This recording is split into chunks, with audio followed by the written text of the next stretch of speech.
Bienvenue Stop Invest, la chaîne des top d'investissement. Ici, on parle essentiellement d'entreprises de qualité. Avons-nous une opportunité d'investissement sur Coca-Cola? C'est la question à laquelle on va essayer de répondre en se basant sur les états financiers de la compagnie. Je rappelle que ceci représente uniquement mon point de vue et non un conseil d'investissement.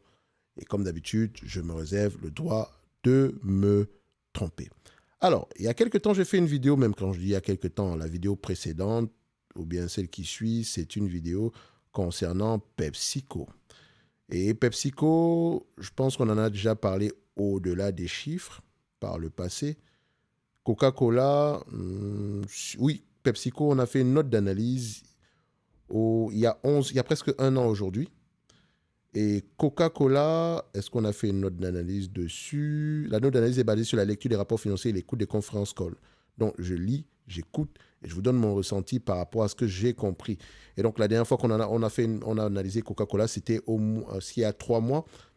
Et, enfin, je tourne cette vidéo au mois de janvier 2025. Donc, c'était il y a 3 mois et c'était une note d'analyse. Donc, je vous encourage à aller écouter cette note d'analyse-là parce qu'elle est basée sur la lecture des rapports financiers et l'écoute des conférences. Aujourd'hui, on va juste faire une analyse quantitative. OK? Donc, on va uniquement se limiter aux chiffres. Alors, on va y aller. Maintenant, nous avons Coca-Cola, ticker symbole KO. 1, 2. Voilà. Comme je l'ai dit, c'est une analyse qu'on peut faire en 5 secondes, littéralement. Okay? Surtout quand on a déjà mentionné une entreprise ici plusieurs fois. Quand je regarde Coca-Cola, j'en ai parlé au moins 3, 6. C'est peut-être la 10e vidéo sur Coca-Cola. Donc, on a déjà fait le tour plusieurs fois. Donc, je vais aller très rapidement. Mature, normal. Marge brute, stabilité ou croissance. Nous avons plutôt une stabilité des marges brutes. Et je rappelle que PepsiCo, sur le volet soda, va peut-être adopter le business model de Coca-Cola. Pour ceux qui savent, laissez-moi savoir en commentaire quel est le business model de Coca-Cola quelle est la différence entre Coca-Cola et PepsiCo. Laissez le côté concernant les snacks sur PepsiCo, mais au niveau des beverages, donc des boissons ou bien des sodas, quelle est la différence entre les deux business models? D'accord? Et pourquoi Coca-Cola a adopté ce business model-là et quel est l'avantage d'avoir un business model pareil? Bref, je vous laisse en commentaire. Croissance des revenus, bon, je dirais ça comme ça. Les marges brutes, c'est quoi ça? Donnez-moi juste un instant. Voilà, mon coefficient bug un tout petit peu. Donc, les outils que j'utilise sont en description de la vidéo, hein, comme d'habitude. Donc, croissance des revenus, enfin, plutôt sur les dernières années, depuis 2013, on pourrait dire on va une stabilité des revenus sur 10 ans, c'est assez correct ici. Les marges brutes, elles sont à combien? Donc, encore une fois, cette affaire-là bug. Si ça continue, je vais passer directement sur Fastgraft. Marge brute en décroissance, mais bon, on va se dire que c'est un peu plus stable sur les 10 dernières années, une soixantaine de pourcents. Bon, voilà. Coifin ne veut pas qu'on travaille avec lui. Donc, ce n'est pas plus grave que ça.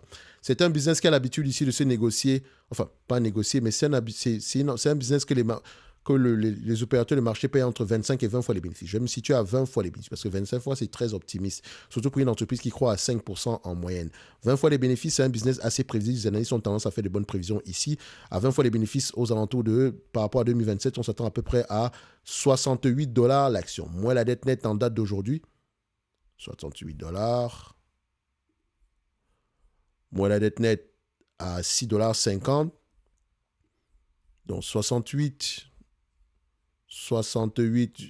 je dirais même moins 7 dollars. Hein. 68 moins 7 dollars, ça donne 61 dollars l'action. Aujourd'hui, l'entreprise cote à combien? 61 dollars. L'entreprise est correctement évaluée. Maintenant, si on la regarde ici en prenant en considération le rendement sur coût d'acquisition, donc on me demande de payer en date de juste 61 dollars un business qui pourrait me rapporter 3,40 $ d'ici 2027, ça donne à peu près un rendement sur coût d'acquisition de combien? Rendement sur coût d'acquisition de 5,57%. C'est pas exceptionnel. C'est correct. Il y a de grandes chances qu'on récupère nos sommes des départ à ce prix-là. Parce que Coca-Cola reste une entreprise plutôt mature. Pour ceux qui recherchent le dividende, ça, c'est le plafond de verre. OK? Aujourd'hui, on distribue 3,19%, donc il y a de grandes chances que le dividende continue à croître. Donc pour moi, Coca-Cola n'est pas une opportunité d'investissement extraordinaire. C'est plutôt un business sur lequel, si je mets de l'argent dessus, il y a de grandes chances que je récupère à peu près les 61 dollars sur les 10, 15, 20 prochaines années, sauf exception. Enfin, je ne sais pas ce qui va se passer sur les 10 prochaines années ici, mais il y a de grandes chances, au moins qu'au prix actuel, qu'on puisse récupérer nos sommes de départ. Maintenant, dépendamment de vos objectifs financiers, l'entreprise pourrait représenter une opportunité d'investissement ou pas du tout. Pour moi, ça ne représente pas une opportunité d'investissement, mais ça, c'est moi, OK? Ça me concerne absolument. Donc, ce qui nous intéresse avant tout, c'est de savoir pourquoi est-ce que l'entreprise se retrouve dans cette situation-là. OK? Est-ce que c'est une opportunité? Est-ce que le problème est temporaire ou durable? Rappelez-vous, quand une opportunité d'investissement se présente, c'est parce qu'il y a un problème. Et à nous de déterminer si ce problème-là est temporaire ou durable. Avant tout, la dernière fois qu'on a fait une analyse sur Coca-Cola, on avait dû 76 dollars. Je pense 76 dollars à l'action, c'est parce que l'entreprise se négocie aux alentours de 25 dollars par là. Vous pouvez également le faire. Ça dépend de vous. Moi, je dis toujours une chose. Si vous prenez cette compagnie à 25 fois les bénéfices, ça donne 3,4 multiplié par 25 moins 7 dollars. Ça va vous donner aux alentours ici des 78 dollars l'action. Bon, pas très loin de ce qu'on avait ici. OK? Donc, dites-vous une chose. Est-ce que c'est une entreprise qui mérite s'échanger à 25 fois les bénéfices? Je rappelle ici que Coca-Cola, c'est une entreprise qui est mature. Donc, on ne s'attend pas à une croissance à double chiffre. Payer à peu près 25 fois les bénéfices ici, c'est très gentil. Mais ça ne veut pas dire que le marché ne peut pas payer un tel niveau de prix, un tel multiple de valorisation. OK? Donc, qu'est-ce que je ferai pour moi ici? Alors, pour ceux qui regarderont cette vidéo, je vais laisser le prix actuel. Vous savez à peu près quel est le prix que j'ai affiché sur Coca-Cola ici. Mais voilà, ça ne me dérange pas de le mettre à 76. Dans tous les cas de figure, comme je l'ai mentionné, c'est une entreprise intéressante uniquement pour ceux qui recherchent un dividende, pas plus que ça. En termes de performance, bof. Voilà, c'est rien d'exceptionnel non plus. OK? Même si on revient à 176 dollars ici, si on le fait en 3 ans, ça n'a pas une énorme valeur. Mais si on le fait en 1 an, pourquoi pas? En tout cas, je vais le laisser comme ça pour avoir accès à la watchlist en description de la vidéo. Vous avez 25% de réduction sur l'ensemble des services de Top Invest. Donc, je vous laisse aller voir ça ici. Et pour ceux qui sont intéressés par le programme d'accompagnement, vous pouvez également réserver un appel pour qu'on en parle.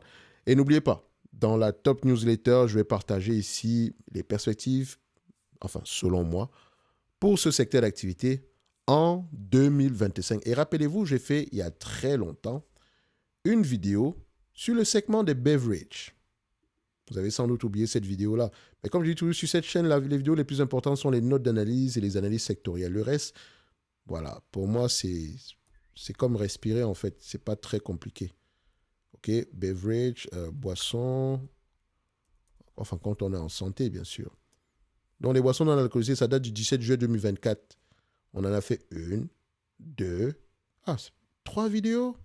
Waouh. En tout cas, j'ai dit ce que j'avais à dire pour ce secteur d'activité ici, et donc je pense que ça n'a pas trop changé depuis le temps. En tout cas, on va se donner rendez-vous sur la prochaine vidéo. Un like, un abonnement, un commentaire, ça fait toujours plaisir. Et d'ici là, portez-vous bien. Merci.